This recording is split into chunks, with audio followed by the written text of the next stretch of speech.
Hey listeners, it's Paul Andriola here. Why not join our community at Small Cap Discoveries, where we offer our members direct access to some of the best microcap investment opportunities available. Our members are getting access to premium microcap financings, research reports, and direct access to management. Sign up today at www.smallcapdiscoveries.com.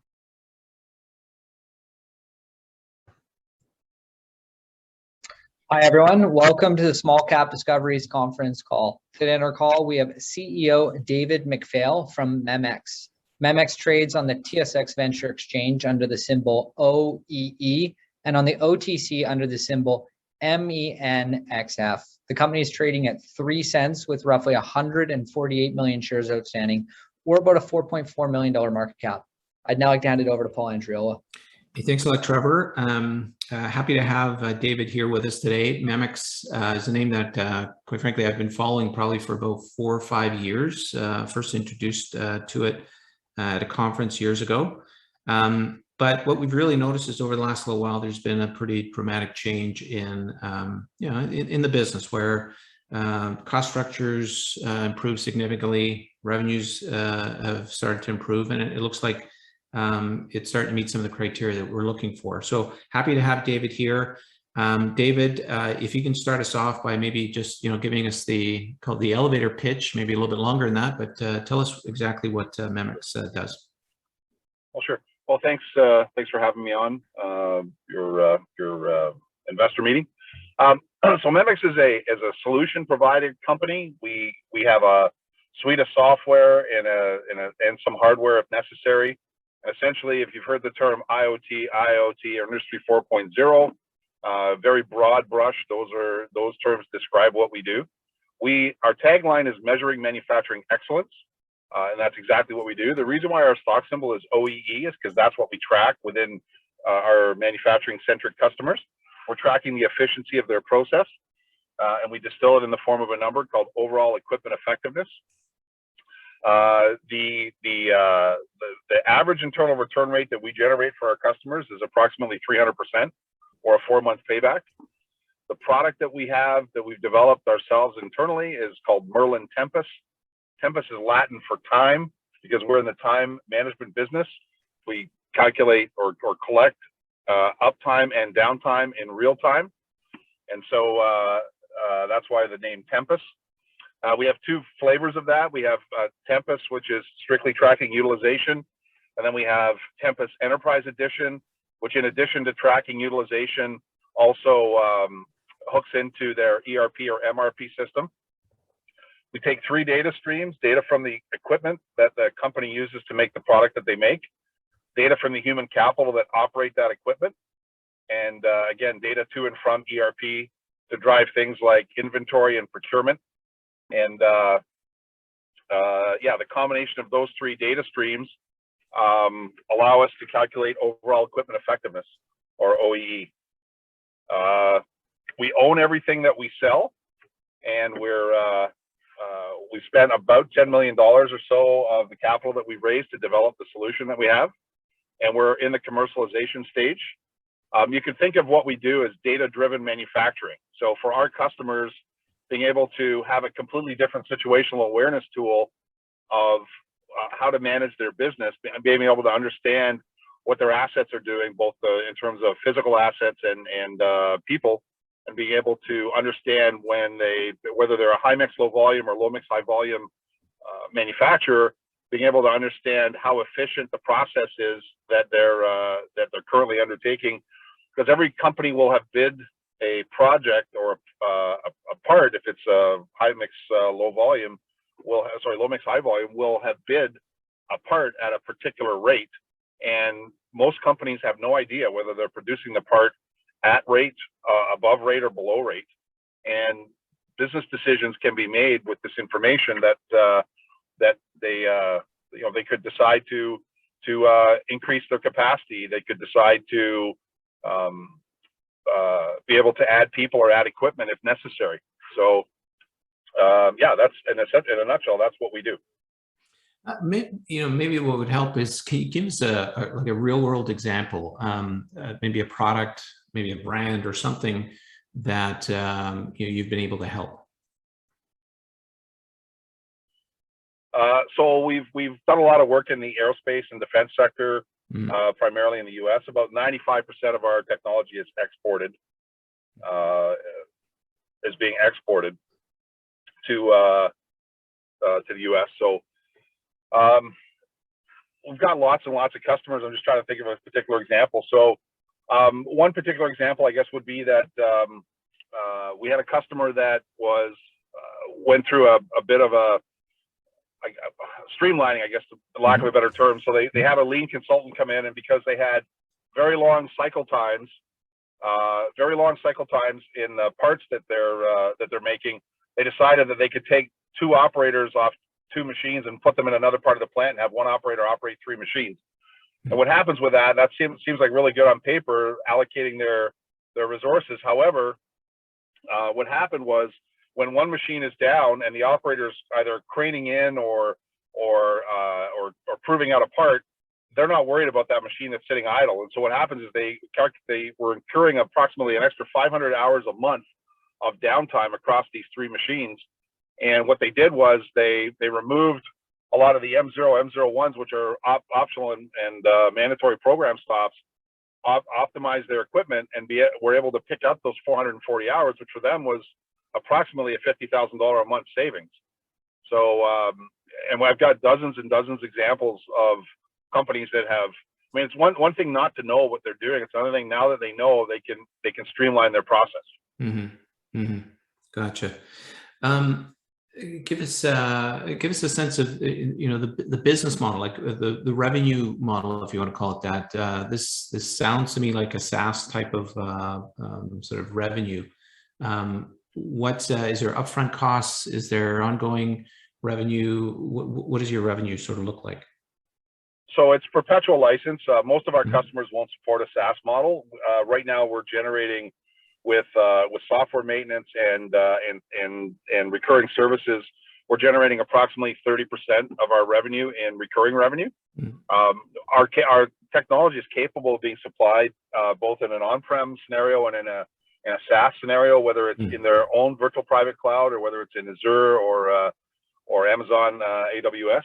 But most of our customers won't support that business model because they want to control where their data resides. And we have to sell to our customer base what they're willing to pay for. And if SaaS is not the deployment strategy they want to use, well then we decided to take a and/or approach as opposed to a either/or approach. Gotcha. So yeah, we're not just a perpetual license company. We can do SaaS. We do have several customers that rent our software on an annual basis, but it's installed in an on-prem model. So it's kind of a little bit of a hybrid between software as a service. They don't have the right to use the software year for year unless they renew their license. If they don't renew their license, the software stops working, and they have to renew it if they want to continue to use it. Now, when you go out and try to sell this, how disruptive is it to some of these operations? Like so many systems, the factory or the workplace has to shut down to get either people trained or to get these pieces of hardware and software installed. Maybe give us a sense of how disruptive it is. It's not really. It's a maximum 4-hour install. We don't necessarily have to install hardware. A lot of new equipment is coming out with electronic protocols now, whether it's MT Connect, Manic Focus, or OPC. And as a result, we're able to there's no downtime associated whatsoever with installing on a piece of equipment that already speaks intelligently. If for those pieces of equipment which we did deem to be legacy that don't have an Ethernet port, we're able to install our hardware in 4 hours or less, which is not very disruptive. Right. It usually takes approximately, for the average size customer, takes approximately a week and a half to 2 weeks for them to get up and running, fully trained, and deriving benefit from the software. The biggest impediment actually to adoption right now is not getting the software installed and configured. It's getting the customer to drop Ethernet lines through all their various plants and various pieces of equipment. That seems to take the most time. The actual configuration of the software and training of the people to use it is really the easy part. How big is this opportunity? Like, what's the total addressable market for your specific product? Well, there's approximately 16 million machine tools just in metal cutting in North America. And if you said that the adoption curve right now is less than 5% penetrated, so multiply 16 million times 95 times approximately $5,000 a machine times whatever percentage of the market share we can capture. It's a massive market. It's a tremendous amount of zeros on the end of the number. And, like we're not selling into an existing market. We're creating one. Right. And what's the competitive landscape look like? It seems like there's a lot of people that are popping up every once in a while, but I don't think anybody that we compete with right now has a comprehensive solution that we have developed. Some people will do simple machine monitoring or what I call green light, red light time. And there's certainly benefit to that, but we've replaced a lot of that when customers hit the wall or the glass ceiling and decide that they want to do more with their data and be able to fuel their continuous improvement initiatives. As an example, we have several modules in our software that cater to CI or continuous improvement initiatives, where Lean Six Sigma practitioners are able to take our data and use our Gemba view or use various pieces of our Merlin performance management model and be able to extract and succinctly figure out where their lost time is and be able to change their process, usually in the same shift, to be able to reap the benefits. Because there's three things in every factory that are constantly in flux. There's the people, there's the equipment that the product is made on, and there's the product that the company makes. Anytime you change any one of those three variables, productivity usually suffers. So a good example would be the changing of the guard with people these days. There's one of the biggest complaints that I've heard in the last since even before the pandemic, but since we started to get back to normal here, is that companies can't find enough qualified people. And so your growth trajectory is stunted if you can't find the right amount of people. So what else do you do? Yeah, no, good point. It is a new sort of industry, if you want to call it that. How much of your current sort of client base is sort of in the trial mode? I can sort of picture that there's a lot of large organizations here that are not going to adopt something like this system-wide, but they're going to try it maybe in one or two facilities. Correct me if I'm wrong. Is that kind of where you're at? And if so, what does that look like for the business? So it's not even necessarily one or two facilities. A lot of companies, what they'll do is they'll pick 5 or 10 or 20 assets of 50 or 100 in one plant, and if multiple plants are involved, and they'll do a trial, like a kick the tires, what we call a phase one. We have, from day one, decided not to do pilots for free. So if we're engaged with a customer, they're paying us. We refuse to do free pilots, or our competitors of ours that will do that. And we like it when they do that, because there's nothing ventured, nothing gained on the part of the customer. So the relationship isn't sticky. And when they start looking around for, okay, well, that was great, but what other options are out there? They invariably come across us for the most part. And then we'd love to work with a customer that's already done the pilot with somebody else's product, because they're already trained. They understand the value proposition. I mean, that's another thing. We don't have a conversation with a customer, a prospective customer, about anything to do with the how. So how does the software work? How does it connect? Unless we have had the conversation about the business case first. So if the customer can't see the value that's created by this technology and can't envision themselves extracting that value, then it's completely irrelevant to have a conversation about the how, because they're not ready. They're not ready to move forward. So we built a whole business case builder that takes their scenario, their unique set of constraints, what their current OEE is in their current state, what their intended future state OEE is, and what the delta between those two are, what their loaded labor cost is, and how many hours they work over how many days, over how many weeks a year, and are able to calculate exactly what this project will do to their bottom line, and then be able to give them a business case that can be taken to the financial people within the organization to be able to approve the project.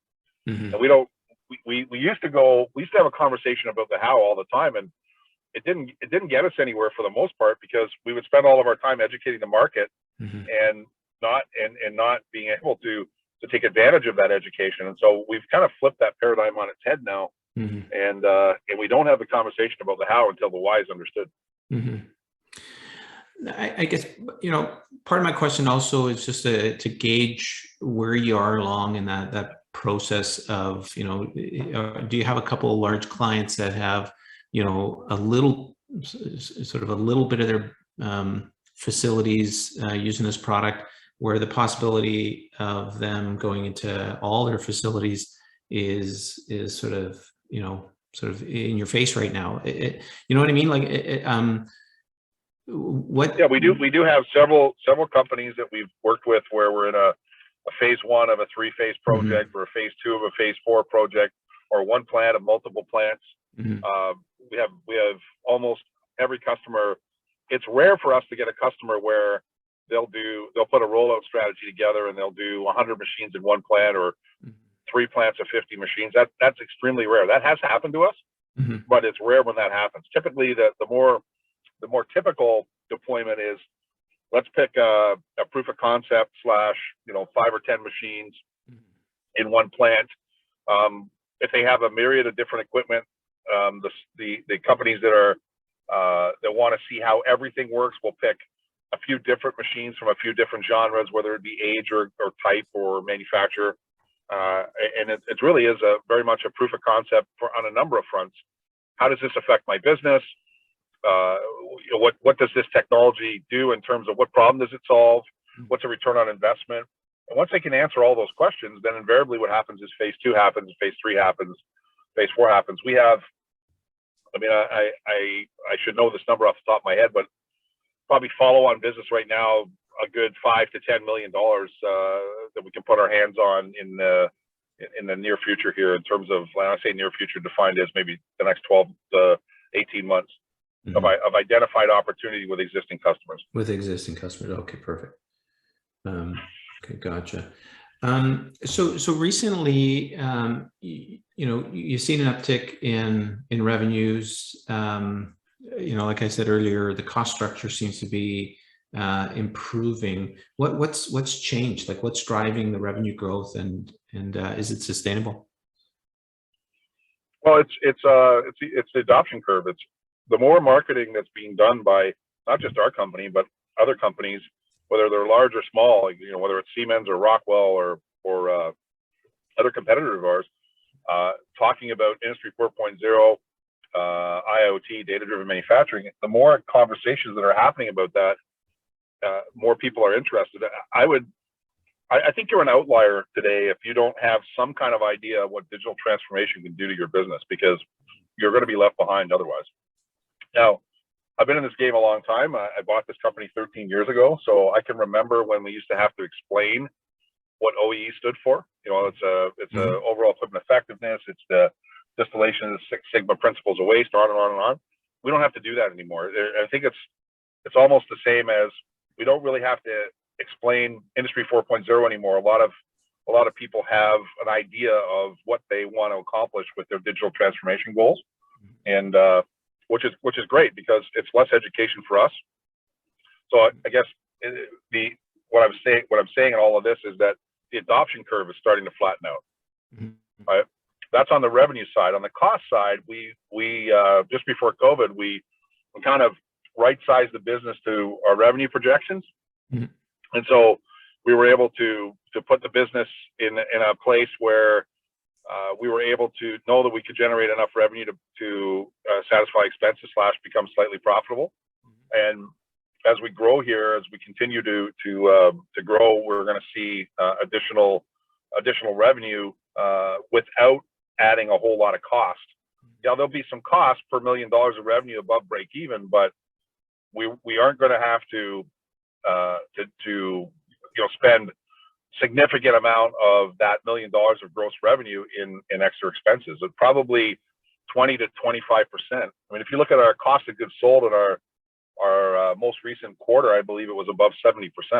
Sorry, our gross margin above 70%. Our cost of goods sold is really low. Yeah. Yeah. But also, the other thing we didn't do that a lot of technology companies do is we didn't create this nebulous intangible asset on our balance sheet that was hard to value. So we expensed all of our development. Mm-hmm. We didn't put it as an intangible asset. We could have done that, but I chose not to do it because sometimes in being a public company with an auditor, sometimes you don't always get to choose when that thing gets written down, and it could have a dramatic swing on profitability if you write it off at the wrong time, or are forced to write it off at the wrong time. Yeah, no, good point. How do you sell this stuff? Like, is this a direct to customer sales model, or do you work with distributors, integrators? How do you get the product sold? So we have a number of partners that are either machine tool sales, ERP companies, and we have a direct sales force that works both directly with the customer, but also with the partner channel.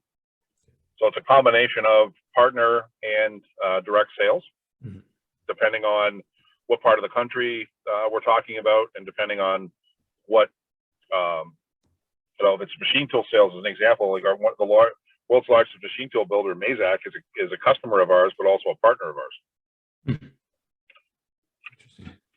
Interesting.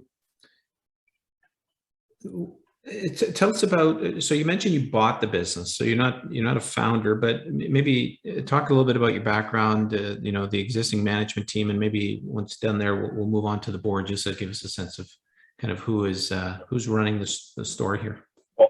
I bought the business out of receivership and played the role of private equity, and spent myself and a group of investors invested a significant amount of money to create the technology that we have. So although I wasn't a founder of the original incorporation of Memex, I'm very much a founder in the technology we have today. None of it was built. There was a lot of great ideas, but the execution was relatively poor, to say the least.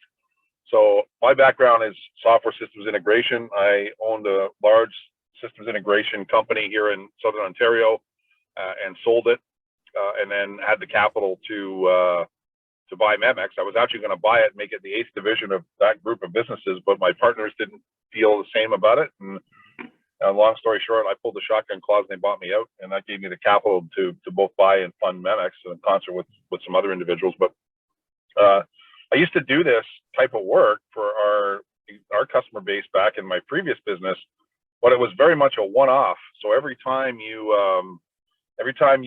did this, you did it for that company, and then the IP that you created wasn't transferable to the next company because they essentially paid you for it.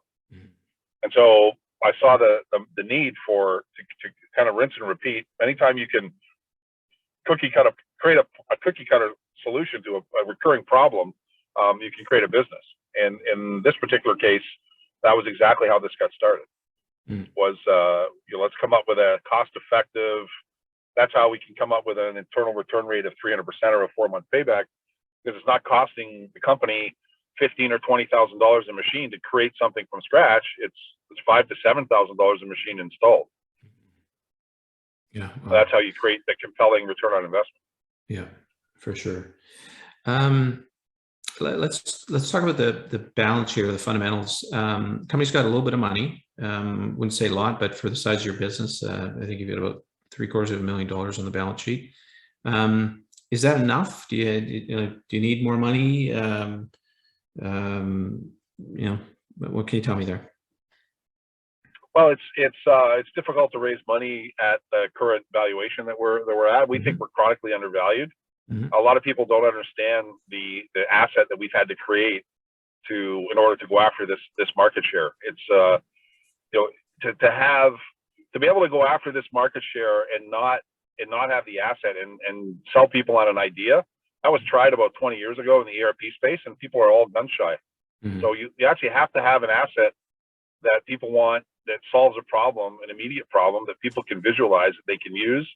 And so that we had to do that first. And the lion's share of our capital was spent doing that. Now, as far as capital is concerned, every $1 million above break even should generate approximately $600,000 to $700,000 in cash. So we're slowly crossing this chasm here, where we get to $4 or $5 million of revenue. We won't have to raise any more money, because we'll generate I don't know, $1 million to $1.5 million in cash. Mm-hmm. What would you do with that money? Like the more money you have, what would you do with it? Plow it back into sales and marketing, because that's you can never have enough sales and marketing talent. And if you want to grow your revenues, that's how you fuel your revenue, is exposure. So sales and marketing. I mean, there's no end of ways to reach out and touch your target customer, and then they all cost money. Yeah, for sure. Now you've been. When did the company go public? When did you take it public? November 1st of 2013. 2013. Okay. So we're coming up on our 8th year anniversary here.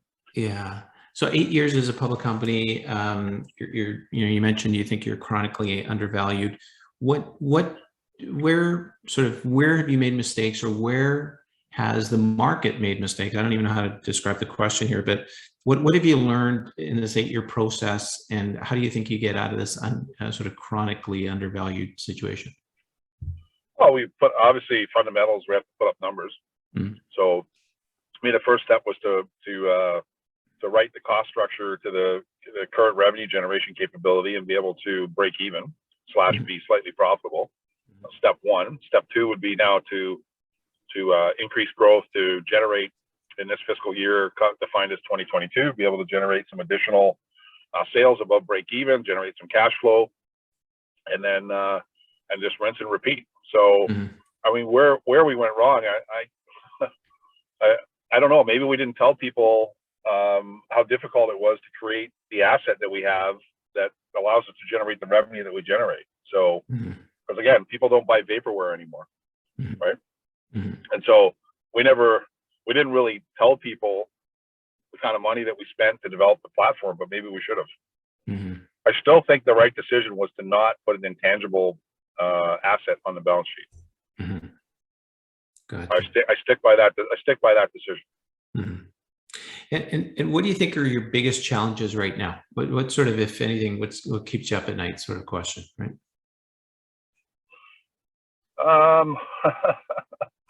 The labor market right now. It's we've had 2 open positions for to help try and grow our sales team with an inside sales capability, and we've got 250 resumes in total, and a handful of candidates out of that met the bar, and we weren't able to bring those employees on board. Our labor market right now is like super tight, and if you're going to grow a business, you can't throw ungodly amounts of money at these positions. You have to be disciplined and find the right people, and it's just taken a lot longer than I would have anticipated to fill the 2 positions that we have open. So the tightness in the labor market for me is, I mean, I think every company or most companies that are in growth mode are having the same challenge. Same issues. Yeah, no, I would agree. How much of the stock is owned by insiders? Ballpark. You know the answer. I should know the answer to that. I own 12. Okay. Percent. 17 million shares, and I'm going to guess, maybe 15%. Okay. All right. And there's a mix of mostly retail after that. There's some other large shareholders that I know of that are not obviously insiders, but that have some decent positions. So. Gotcha. Okay, interesting. And your board of directors, for small companies, it's always sort of a mixed bag. With you guys, can you just give me a sense of who makes up your board? So we have Scott Kaplanis, who's on our board. He's been on our board for years. He's a capital market, runs a couple of funds on Bay Street in concert with a couple of other individuals. Has been on our board again for years. Myself, Ed, our CFO, Joe Brennan, our securities lawyer, is independent out of Calgary, and then Michael Christensen, who's an investment banker out of the U.S. Okay. That makes up our board. Gotcha. Okay, maybe one more question, and we'll turn it over some of the questions we've got here from the listeners. We always like to sort of ask, in terms of new initiatives, new products, new geographies, new anything. What is this more of a double down what we're doing right now, or are there some other opportunities that you'd look at seriously or embarking on right now? So we have two other additional creative business use cases that we haven't developed yet. One of them is the ability to calculate the cost of good or poor performance in real time by product, by asset. We call that concept financial OEE. And because we have all the data to do this, except for what the income from operations asset by asset, hour by hour based on product.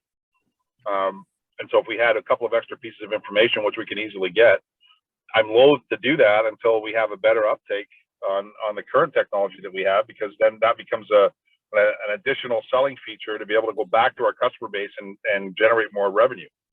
Because we obviously wouldn't build that into the product without it being, say, an extra module for an extra cost. And then where I think this business really gets interesting is when we call the whole concept I'm about to talk about virtual lean consultant, where basically what you're doing is you're outsourcing, you as a customer will be outsourcing your continuous improvement initiatives to us, and in concert with a group of services people that we more than likely have to purchase a consulting company to do this, but and we take a percentage of what we save, and essentially what we are is we turn the customer supplier relationship to partner, and we want to make whatever company we're partnered with the most efficient manufacturer of whatever it is they make, by helping them realize and strip out the inefficiency in their process. So and we have a vested interest because we'll take a percentage of what we save above benchmark. So we'll agree on a benchmark, and then we'll turn the technology loose in concert with some services, and eventually you can probably sanitize it in the sense that to be able to do it through AI, but I'm loath to try and right now in our business, I think artificial intelligence is a solution in search of a problem. The more assets that we can get connected, the better we're going to have, a better chance we're going to have of selling additional accretive business use cases down the road. Right. Okay, well, great. Let's take some of the questions from the listeners we've got here. I've got a question here, I guess, related to customer concentration, but the question is, what percentage of revenue is coming from your largest customer? What do you think? Less than 15%. Less than 15%. Okay, great. And generally, how big are your customers? Like, give us a sense of range of the biggest and smallest. Well, we've got Fortune 500 companies as customers of ours. We've got several large defense contractors that are customers of ours that have programs in the tens, if not 20 billion to $30 billion worth of contracts at any one time. And then we have job shops that have 40, 50, 100 machines, annual revenue $5 to $10 million, maybe $12 million. It's there isn't really a profile. We have the profile of an ideal customer, but there isn't really I guess one particular manufacturing genre that we're concentrating on. We have companies that do subtractive manufacturing, companies that do additive manufacturing, companies that do fabrication, companies that do welding. We've got some companies that make office furniture. We've got some companies that package things. Anytime you have a process by which you're trying to calculate the efficiency, in other words, there's product going by a static point in the line, whether it be a photo eye or whatever, and you can count that, you can count the cadence of that. They're a candidate for us, and so that pretty much opens up the market. I think I gave you a stat earlier about 16 million machine tools in North America just on the subtractive side. We don't have an industry in discrete manufacturing that isn't a candidate for this technology. Okay, cool. Excellent. Another question is, what differentiates you from your competition? What makes you different? What makes you better? So we have three core pieces of the technology that none of our competitors have. The first one is we have our own hardware. So we're able to connect any legacy piece of equipment on the planet, speaking MT Connect, which is the language of the internet, HTTP and XML. That's competitive differentiation number one. And competitive differentiation number two is we have a whole edge processing piece where we don't just take every single thing that happens and throw it into a database and sort it out later. We have an edge processor that basically, think of it as a logic processor. So it's watching all of this data as it's happening at the edge or at where we're collecting it from. And we're able to do transforms on it and/or it and do math expressions on it and whatever. When it meets a certain criteria, whatever that is that we've decided that makes sense, that the customers decide it makes sense, then we'll persist it in the database. Otherwise, it falls over the waterfall and we don't persist it. And so we're not creating this massive useless data lake of information. That was a much more complicated way to do it, but it's a much more elegant solution in a sense that we could do things that a lot of our competitors, I don't even know a competitor that has a logic processing layer prior to persistence. And then the third thing is the way that we constructed our dashboarding and our reporting tools. So the ability to configure your own dashboard in whatever universe you decide. So we're not deciding what the screens look like, you do. And being able to, rather than have 10,000 reports and not know the difference between report number 255 and report number 7,429, I just pick numbers out of the air. We have report templates that the user can actually take, create a view of that report when it makes sense, and then subscribe to it and have it delivered to their inbox automatically. And I would say those three pieces of technology are foundational to the solution that we have and are serious competitive differentiators to us against any known competitor that I'm aware of right now. Can you give us a sense of how fast this industry is growing? Like, how fast are we seeing adoption? Even if it's anecdotal, I think I'm gonna guess 2 to 2.5% a year. Okay, gotcha. Of the total addressable market. Okay. We think that's going to increase as we, it's very much a herd mentality in manufacturing. So right. one manufacturer in one particular genre will tell their buddies, or they'll go to a conference and they'll explain, this is what we're doing and different, and we're in the sales cycle. So it's very much a herd mentality in manufacturing, and we still haven't crossed this chasm yet. If you look at Jeffrey Moore's book, Crossing the Chasm, we haven't got to the early adoptions. We're at the early adoption stage. We're not at the early majority stage yet. And I've been trying to predict that timing between those 2 points for the last 5 years. We're closer. But if you're going to ask me when we're going to hit early majority, my crystal ball's broken. Okay, so to be clear, you're saying 2.5% of the addressable market is probably penetrated right now. Is that what you're saying? I'm saying 5% of the addressable market is penetrated, and you asked me what the growth rate was a year, and I said 2 to 2.5%. Oh, okay. Of the total, you're not talking like. Okay, gotcha. That makes more sense. Okay, so maybe we're getting close to the end here. One other question, I guess, is what geographies are you in, and where do you plan on growing to next geographically, I guess? So we have installations in Mexico. We have a partner in Mexico. We have installations all over the U.S., and we're concentrating in the U.S. We have a partner here we're about to sign that's going to look after most of Canada for us, even though we're based in Canada. There's this partner we believe has a lot of extra feet on the street and can grow with what it is that they sell. This would be a very complementary product. I'm loath to say their name because we don't have a partner agreement yet, but we're working on it. So we're not in Europe presently. We're not in Asia presently. The time and language barriers are really the reason. So we have such a large addressable market in North America.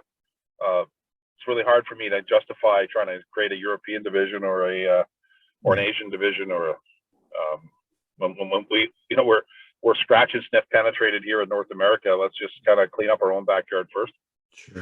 Sure. David, what does this business look like in 5 years? I would like to see us doing probably 15 million, if not more, in annual revenue, generating approximately $7 to $8 million in EBITDA, which should give us a valuation, pretty healthy valuation over where we are today. Mm-hmm. Remember, every $1 million of sales above break even generates approximately 700,000. Say 650. I'll be conservative and say 650 in cash. Mm-hmm. Nice. But if you look at our cost of goods or our gross margins, we work at pretty high gross margins. Yeah. So, yeah. And we don't believe we'll have to discount the product in exchange for market share. Yeah. Nice. So, as investors, what sort of key catalysts or key metrics should we be watching closely to see if you guys are continuing to execute on your business? I wouldn't get too concerned if we had one bad quarter or one quarter that didn't hit the revenue projections. But for the long term, we should continue to break even / become profitable. Our goal this year is to again, loath to give you a number because we don't typically give guidance, but we want to be profitable this coming fiscal year, substantially more than what we are today. Mm-hmm. And then I said, as we generate that cash, we're going to plow it right back into sales and marketing, which only fuels that directive further. Mm-hmm. We're not paying dividends anytime soon. Yeah. Still in growth mode. Attaboy. Last sort of question is if this is an opportunity for you to sort of give all the investors that are listening sort of a key message or key takeaway. What do you want them to remember about Memex today? Well, we're a technology company selling our own technology. We're not distributing anybody else's technology into a massive total addressable market that is kind of waking up and determining that digital transformation is something that they should be concerned about. We're very well situated to take advantage of those trends. Mm-hmm. And we've got the technology to do it. We've got the market presence to do it. We're going to grow this business. There's a massive market out there, and we just need a small piece of it to be phenomenally profitable. Fantastic. David, if anybody wants more information, what's your website address, or where's the best place they can go to get more information on the company? MemexOEE.com. Memex, MEMEX. OEE, yeah. Yeah, MEMEXOEE.com. Perfect. Well, this has been great. David, thanks for joining us. We've been speaking to CEO David McPhail of Memex. Great to have you on and great to get a chance to catch up and learn more about the business. Looking forward to catching up with you hopefully in the near future. Thanks again. Have a good day, everybody. Okay. Thanks, David.